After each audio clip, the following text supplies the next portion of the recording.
Naka ano na to eh, pagka inulipit ng ganyan, nakalupi siya. Kung hindi siya inunat, hindi siya mauunat. Ngayon, naiunat ko na. Tsaka talagang na-stroke ako since 2002, September 22, 2002, naulit ng October 2003, then tung 2007, naulit na naman to May. Ngayon, hindi ako nakakatayo. At ang kanang kamay ko hindi ko na isusulat. Then, ang pagsasalita ko na humal. Pero nung matagpuan ko si Mr. Arburo sa church namin, church ng Adventist, ay hindi niya sinabi sa akin ng Alive kung hindi yung tungkol sa anak niya, yung CD bibili ako. Pero tumawag siya sa amin, ang tungkol sa Alive ang nasabi niya. Yung umattend dito, so hindi naman ako makalakad. Sabi ko, excuse me po, kasi hindi po ako pwedeng pumunta dyan dahil sa hindi ako makalakad. Ngayon, anak ko na lang papupuntahin ko. Then, nung anak ko po pupunta rito, nanood siya ng seminar, nakita niya maganda, bumili siya ng isang banig na Alive, tsaka ng coffee. Then, pinainom niya kami. Sabi niya, ma, uminom ka nito, tignan mo sa iyo. Alam niyo, nakakatatlong tablet pa lang ako. Nakita ko ang ganda. Tsaka pati lahat ng pakiramdam ko na hindi ayos sa katawan ko, naging masigla ko. 3 tablet lang. Ngayon, sabi ng mister ko, siya hindi mo pa inom na basta ng Alive.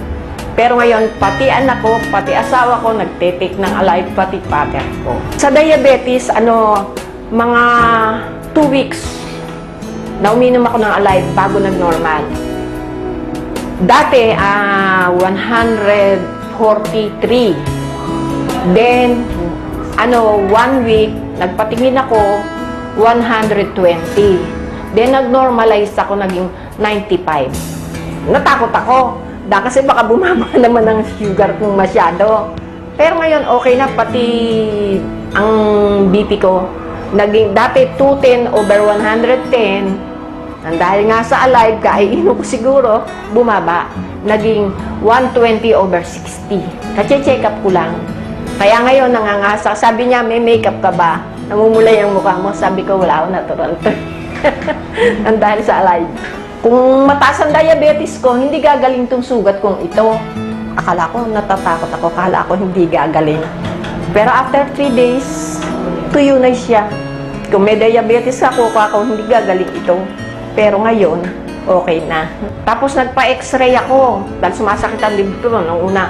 Sabi nung doktor, naku, misis, wala ho. Wala biro yung doktor ko si Dr. Bautista. Ngayon, nung tignan niya ako, sabi niya, misis, wala na, wala na akong bagay. Hindi ho, clear na clear. Wala kayong intindihin. Pati ang, nyo, wala rin. Sabi ko, sa heart nyo, wala rin. Tayong makita, okay na kayo. Pero ngayon pareho kami ng mister ko, dati siyang maintenance niya, 4,000 a week. Ako, 3,000 plus. Wala na kaming iniinom na gamot kaya. Vitamin na lang Alive. Nandali sa Alive, eto, buhay na buhay ako, nakakalakad na ako. Well, sa LRT, hanggang dito, naglakad lang kami ng anak ko. Dati hindi ako nakakalakad. Ngayon, talagang una sa lahat sa Panginoon Diyos, itinuro niya tong Alive sa amin. Una, user lang ako. Ngayon, member na ako ng Alive. Kumikita pa.